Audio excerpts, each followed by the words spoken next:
नमस्कार दोस्तों, library science की यूट्यूब क्लासेज पर आपका स्वागत है। दोस्तों, नेट के अकॉर्डिंग अभिनव वेब सीरीज चालू कर रखे हैं और उम्मीद करता हूं कि आपको पसंद आ रही है। कोशिश ये रहेगी दोस्तों कि नेट के अकॉर्डिंग खूब सारे टॉपिक आपके लिए डालें। अभिनव सीरीज़ में लगभग 15 से अधिक आपके लिए वीडियो डालें और वो वीडियो आपको नेट के एग्ज़ाम में आपका सिलेक्शन हो, उसके लिए नेट आप पास कर पाएँ, उसके लिए आपके लिए एक महत्वपूर्ण भूमिका निभाए, ऐसा प्रयास हमारे द्वारा किया जा रहा है। दोस्तों, जो भी आपकी क्यूरीज होती हैं, आपको कोई कहीं डाउट्स होते हैं तो आप कमेंट कर सकते हैं। साथ ही आप मेरे व्हाट्सअप नंबर से भी जुड़ सकते हैं। बुक से भी कच्चा मटेरियल डालेंगे दोस्तों। बुक के माध्यम से अभी सेकंड यूनिट के हमने लगभग 8 से 9 वीडियो डाल दिए हैं और ये 8 से 9 वीडियो हैं, ये भी लगभग 15 के आसपास वीडियो डालेंगे। तो प्रयास तो अभी जारी है। कोशिश कर रहा हूँ कि जितना अधिक हो सके उतने अधिक वीडियो आपके लिए डाल पाऊँ। दोस्तों, नेट के अगर बात करें अपन, तो जैसा मैंने पूर्व की वीडियो में भी कहा कि नेट के कुछ एक सेलेक्टेड टॉपिक आप चुन लीजिए और उन टॉपिक से क्या है, हर बार प्रश्न पूछा जा रहा है, तो उन्हीं में से अपन एक बात करें दोस्तों। तो आज का अपना जो टॉपिक बनेगा वो बनेगा निस्केयर का। वो बनेगा क्या भाई? निस्केयर का। निस्केयर जो था वो बना था तब उसका नाम क्या था, वर्तमान में उसका नाम क्या है, उन सभी बिंदुओं की आज अपन क्या करेंगे, आज की वीडियो में चर्चा करेंगे। तो सबसे पहले तो दोस्तों बात कर लेते हैं निस्केयर का पूरा नाम।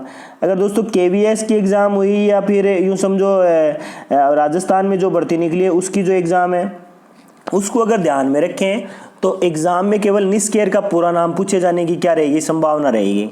तो आप सबसे पहले तो पूरा नाम करेंगे दोस्तों। पूरा नाम है इसका वो है national institute of science, national institute of science communication and information resources. देखो, दो चीज़ें हैं दोस्तों, दो चीज़ों को आप कैसे याद रखें। जैसे अगर मान लीजिए कई नाम आ गया इंचडॉग, जैसे दो के नाम पूरे नाम पूछे जाने की क्या रहेगी, संभावना रहेगी। एक तो इंचडॉग और इंचडॉग के अलावा अगर आप याद रखें दोस्तों तो वो है निस्केयर। अगर यहाँ पर आपकी समस्या होती है तो दोनों में जो एस है उसमें क्या होती है, समस्या होती है। अब दोनों को आप याद कैसे रखें दोस्तों? जो इंचडॉग में जो एस है वो तो है साइंटिफिक, इंचडॉग में जो एस है वो तो है क्या भाई, साइंटिफिक। और बात करें दोस्तों अगर निस्केयर में एस की, तो ये जो है ये क्या है भाई, ये साइंस है। यानी एक तो है साइंटिफिक और दूसरा क्या है भाई, साइंस है। जो पहले बनता है वो साइंटिफिक है, जो बाद में बनता है वो क्या है, साइंस है। इस तरीके से आप क्या रख लेंगे, इसको याद रख लेंगे। अगर बात करें दोस्तों इसके पूरे नाम की तो एक बार पुनः चर्चा कर लेते हैं। सबसे पहले यह है national institute of science communication and information resources का नाम है। और बात करें दोस्तों इसका उद्भव कब हुआ, यानी ये संस्था के रूप में कब दिखाई पड़ा। निस्केयर की बात करें दोस्तों तो ये हुआ 30 सितंबर सन 2002 को। 30 सितंबर सन 2002 को क्या हुआ था, ये दिखाई पड़ा। यानी इसका मूल उद्भव या उत्पत्ति अगर बात करें तो ये 30 सितंबर सन 2002 को क्या हो गया था, पूर्णतया दिखाई पड़ गया था। दोस्तों, सितंबर का जो महीना है वो बड़ा इंपॉर्टेंट है, ऐसे मान लीजिएगा। जैसे आप लाइब्रेरी साइंस अगर पढ़ रहे हैं तो लाइब्रेरी साइंस में केवल आप 4 महीनों के नाम याद रखो। जैसे देखो, मैं आपको कुछ एक महीने यहाँ पर याद करवाने की कोशिश करवाता हूँ। जैसे आप याद रखो, देखो सितंबर को 1, सितंबर के अलावा बात करें दोस्तों तो आप याद रखो अक्टूबर को, अक्टूबर 2। इसके अलावा अगर बात करें दोस्तों तो एक दो छोटे छोटे और आप याद रखो। जैसे एक आप याद रख लो सितंबर के अलावा, एक याद रख लो मई, एक याद रख लो क्या भाई, मई। अब इनसे देखो आप कैसे बनाओ। जैसे सितंबर की बात करें तो एक तो हो गया निस्केयर, सितंबर की बात करें दोस्तों तो इफ्ला, सितंबर की बात करें तो आपको याद रखना है ILA, यानी 3 हो गए हैं दोस्तों। सितंबर की बात करें तो FID, फीड, तो 4 हो गए। और भी एक को शामिल कर सकते हैं दोस्तों, यानी इफ्ला के अलावा और शामिल कर सकते हैं। देखो ये हो गए 1, 2, 3 और 4। अक्टूबर की बात करें दोस्तों तो 2 को शामिल कर सकते हैं, ALA, LA। मई की बात करें दोस्तों तो आपको याद रखना मई में RRLF, और बात करें तो नेपलिस। अब देखो कितने हो गए ये सारे, आप इनको संख्या में गिनो एक बार। देखो 1, 2, 3, 4, 5, 6, 7 और 8, यानी 8 संघ हो गए। अब आपको कितने याद रखने हैं, आपको यहाँ से 2 छोटे छोटे 2 या 3 छोटे छोटे संघ और याद रखने हैं। यानी ज़्यादा से ज़्यादा आपको अगर संघों की बात करें दोस्तों तो कितने संघ याद रखने हैं, ज़्यादा से ज़्यादा 10 संघ याद रखने हैं। और ये 10 संघ में से क्या है, एक का पक्का जो सन है वो पूछ लिया जाएगा। यहाँ पर जो अपन जिसकी चर्चा कर रहे हैं वो है निस्केयर। और निस्केयर की बात करें तो कब बना है भाई, 30 सितंबर सन 2002 को। तरीका है देखो, सबके तरीके अलग अलग होते हैं दोस्तों। मेरा तरीका ऐसा है कि मैं तरीकों से याद रखता हूँ कि अक्टूबर 6, अक्टूबर 5, ऐसे अगर बात करें तो आप याद रख लेना 30 सितंबर, साथ ही 30 सितंबर के अलावा 13 सितंबर या 12 सितंबर। साथ ही और बात करें तो इनमें और क्या परिवर्तन है, 1895 की क्या डेट है, साथ ही 1930 या 1927 क्या है। तो ये छोटी छोटी चीज़ों से अगर आप अच्छा कलेक्शन करने में कामयाब हुए तो जो नेट में जो मिलान करने वाले क्वेश्चन आते हैं, कुछ एक मिलान करने वाले क्वेश्चन होते हैं। जैसे मिलान करने का क्वेश्चन हुआ, देखो क्वेश्चन का तरीका होता है, जैसे लिखा रहेगा SLA या एसलिब और एसलिब के अलावा लिखा रहेगा इफ्ला और इफ्ला के अलावा लिखा रहेगा यूनेस्को। अब इनके आगे अगर बात करें दोस्तों तो इनके आगे सन लिखे रहेंगे। जैसे कईयों के आगे सन लिखा रहेगा, जैसे पहले में लिखा रहेगा 1946, दूसरे में लिखा रहेगा 1909, तीसरे में लिखा रहेगा 1924, चौथे में लिखा रहेगा 1927, ऐसे लिखा हुआ रहेगा। अब आपको क्या करना है, मिलान करना है। इफ्ला के साथ इफ्ला को मिलाना है, यूनेस्को के साथ में यूनेस्को को, SLA के साथ SLA और एसलिब के अलावा एसलिब को। यानी SLA 1909, एसलिब 1924, इफ्ला 1927 और यूनेस्को जो है वो 1946। तो 1% तो ऐसा ही आपका क्या हो जाएगा, यहाँ से सही हो जाएगा। बात करेंगे दोस्तों आगे प्रश्न निस्केयर की, तो आपको याद रखना है निस्केयर को बनाया गया तो किन संस्थाओं को जोड़ के बनाया गया। तो याद रखना है इंसडॉग, यानी दो संस्थाएं इंसडॉग और निस्कॉम।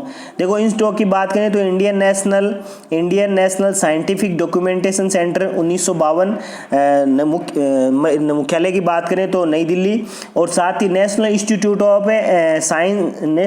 ऑफ साइंस कम्युनिकेशन, इन दोनों को मिलाकर, यानी national institute of science communication बोले तो निस्कॉम, इन दोनों को मिलाकर क्या किया गया था भाई, इन दोनों को मिलाकर निस्केयर की क्या की गई थी, स्थापना की गई थी।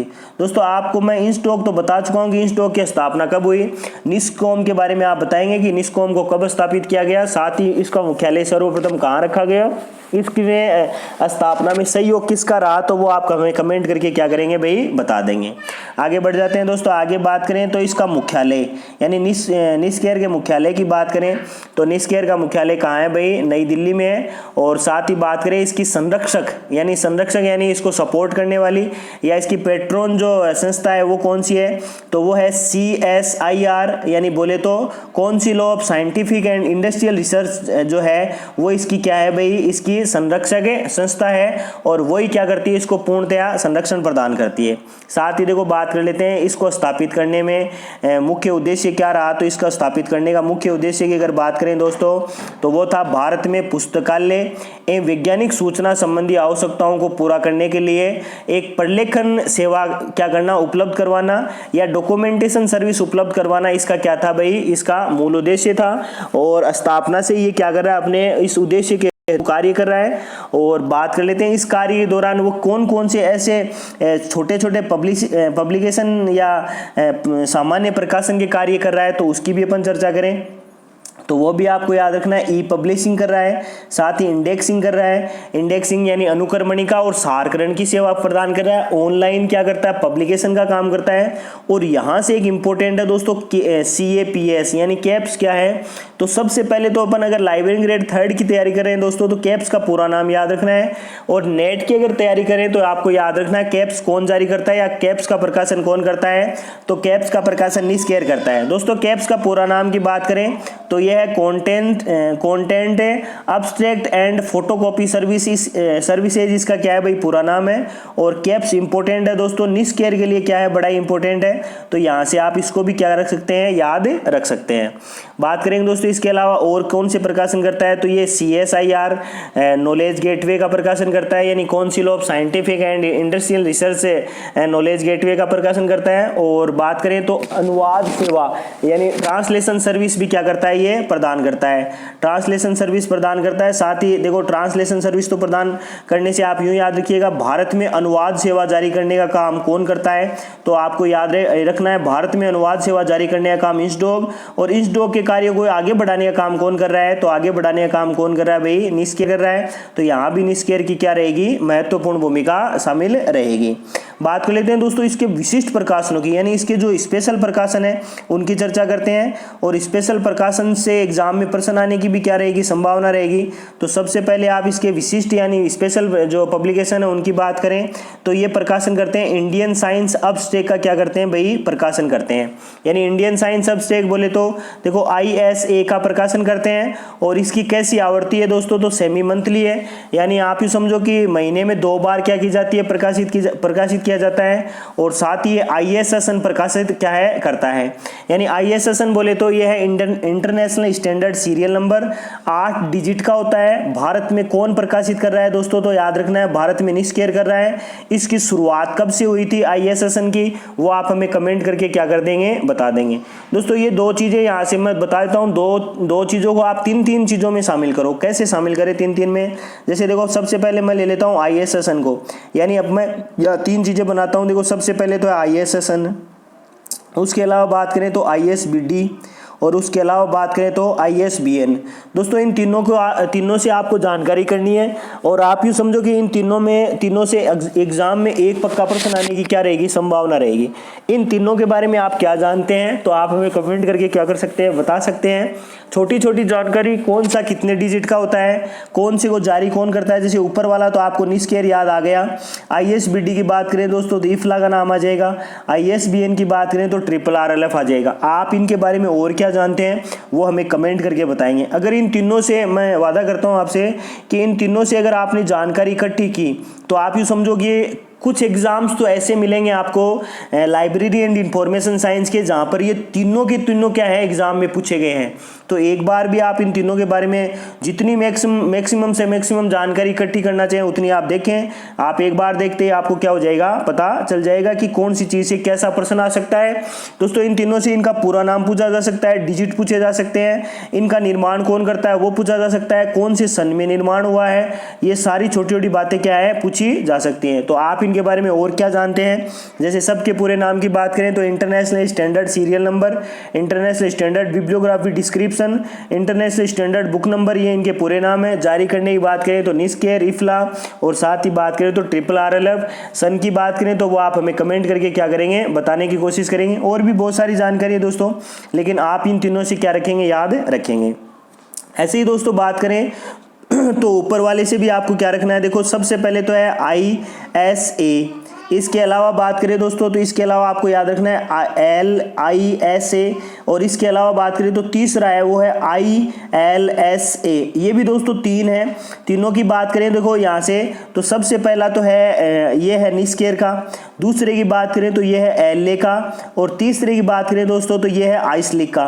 सब की बात कर लेते हैं दोस्तों, ये अब्स्ट्रैक्ट से संबंधित है। यानी अब्स्ट्रैक्ट की जहाँ भी बात करें तो आप ये समझ लीजिएगा ये सूचना के द्वितीयक यानी सूचना के सेकेंडरी सोर्सेज हैं। सूचना के कैसे सोर्सेज हैं, सेकेंडरी सोर्सेज हैं। और बात करें दोस्तों इनकी तो आप यूँ समझो कि इनकी आवृत्ति, इनका प्रकाशन कार्य, उनकी भी चर्चा कर लेते हैं। देखो सबसे पहले तो है ISA यानी इंडियन साइंस अब्स्ट्रैक्ट, प्रकाशन का कार्य कर रहा है निष्क्रिय दोस्तों, यानी यहाँ पर इंसडॉक का भी नाम आ सकता है, यहाँ पर नेशनल साइंस लाइब्रेरी का भी नाम आ सकता है।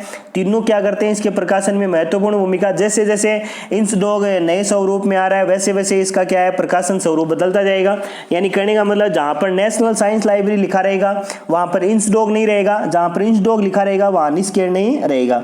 साथ ही बात करें दोस्तों लिसा की, तो लिसा इनके पूरे नाम में पूछे जा सकते हैं। यह the library and information science abstract कौन जारी करता है, तो आपको याद रखना है इसको LA यानी द लाइब्रेरी एसोसिएशन जारी करता है।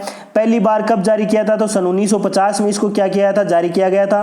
कहाँ से जारी करता है इसको, तो लंदन से जारी करता है। आप हमें कोशिश करेंगे दोस्तों बताने की कि इसकी आवृत्ति क्या है, और इसकी आवृत्ति से जुड़ा हुआ प्रश्न एग्जाम में क्या है, जरूर पहले पूछा गया है। लिसा का हर बार एग्जाम में प्रश्न आ रहा है, तो आप कोशिश करेंगे इसके बारे में और जानकारी इकट्ठी करने की। साथ ही दोस्तों यह ILSA यानी यह इंडियन लाइब्रेरी साइंस अब्स्ट्रैक्ट, प्रकाशन करता है आइसलिक इसका प्रकाशन करता है सन 1967 से इसका प्रकाशन कर रहा है। आप हमें कमेंट करके बताएंगे दोस्तों इसकी आवृत्ति कैसी है, यानी इसकी फ्रीक्वेंसी कैसी है, यानी कितने दिनों में प्रकाशित किया जाता है। तो यहाँ भी 3 बिंदु है, पहले भी क्या थे, 3 बिंदु थे। इन तीनों बिंदुओं से एग्जाम में क्या है, बहुत बार प्रश्न पूछे गए हैं। ये तीनों बिंदु अगर आपको आए तो कुछ एक एग्जाम तो दोस्तों ऐसे रहेंगे जहाँ पर इन तीनों से क्या है 3-3 प्रश्न पूछे जा सकते हैं। यानी अपन ने 6 प्रश्नों की बात की है, 6 के 6 प्रश्न यहाँ क्या हो सकते सकते हैं भाई, पूछे जा सकते हैं। आप इनको देखिए और देखने के बाद में कमेंट कीजिए, आपको हमारे द्वारा पढ़ाया जा रहा है वो कैसा लग रहा है वो भी कमेंट बॉक्स के माध्यम से बताइए। साथ ही अपने नॉलेज को बढ़ाइए, जितना ज्ञान आप बांटेंगे दोस्तों उतना ही आपका ज्ञान बढ़ेगा। इसी मुख्य मोटिव के साथ में एक नए वीडियो के साथ में दोबारा मिलेंगे, तब तक के लिए जय हिंद।